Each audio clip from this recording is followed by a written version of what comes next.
These days, it's tough to find an inexpensive 3120. I'm going to show you one way, a variant of how you can find one and what to look for to luck out. Generally speaking, 3120 cutoff saws are not convertible into chainsaws. Most of them have a different case here, so they don't have an oil galley. They won't come with an oil pump. That is very difficult to machine this oil galley in unless you source a case side or a whole case, which is going to be expensive in its own right. This one, I walked into a pawn shop. Of course, it being a railroad saw and a cutoff saw, I noticed right away it said Husqvarna 3120, and it does not say K for cutoff saw. So then you're going to look for a couple things. You're going to look underneath the clutch cover. This is what the cutoff portion looked like. You're going to look underneath the cutoff saw itself for the oiler. Tip it on its side and you'll see if the oiler is still intact.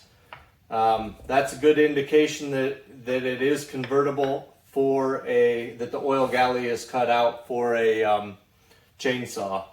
Now the things they do alter on these when they come as a railroad saw, they block off the oil port right here with a check ball, and then there's a port drilled right on the inside here that has a brass fitting into it, and they run this line all the way up to the carburetor, so it is oil injected.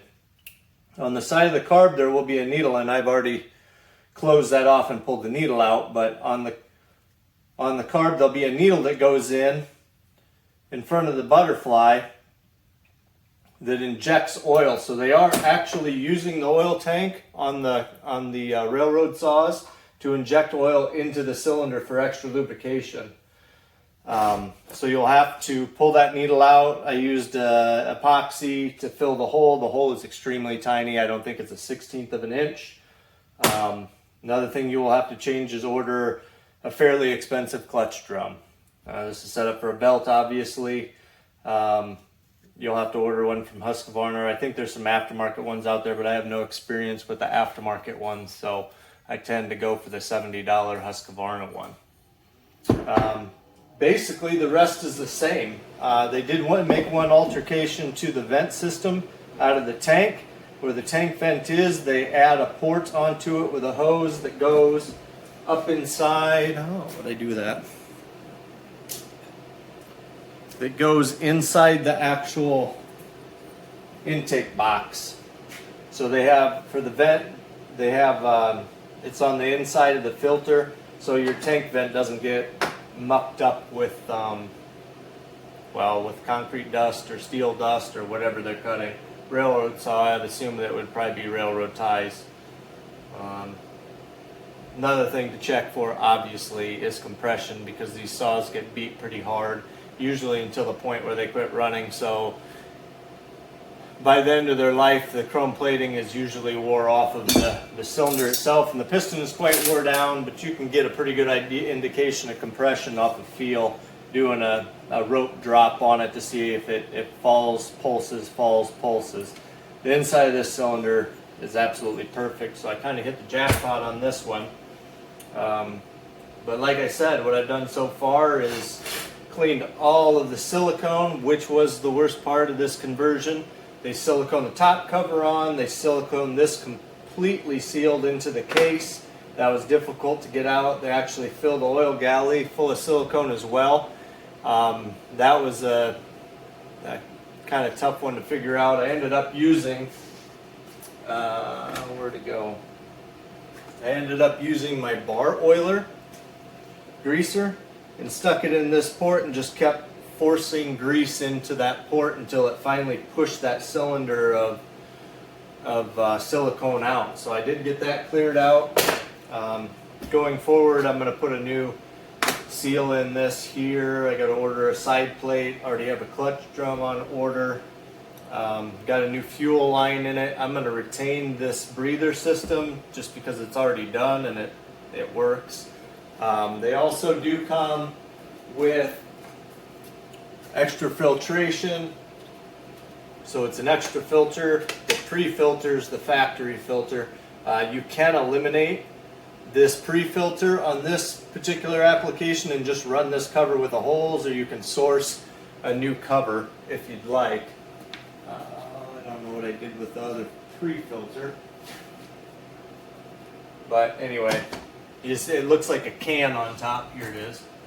So there's another filter that sits on top, just like so, as a pre-filter. And you can run it that way if you'd like. I think I probably will just eliminate it because it just adds bulk to the saw. But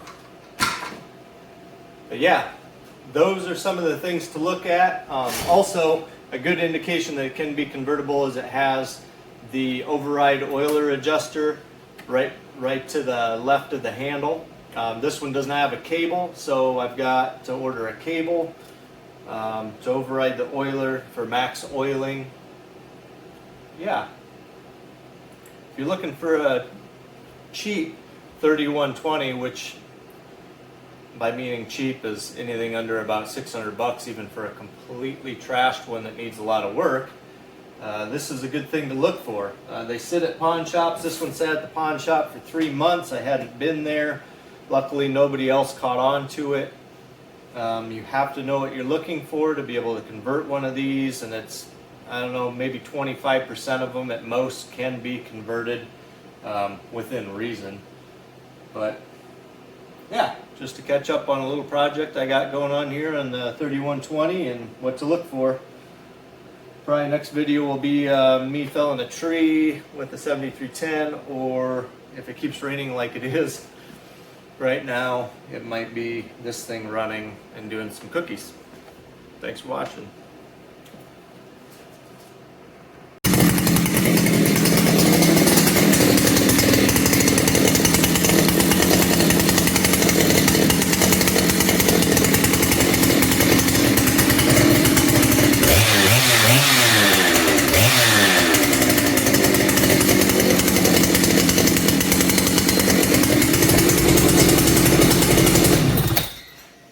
Didn't think I was going to leave you hanging, did you?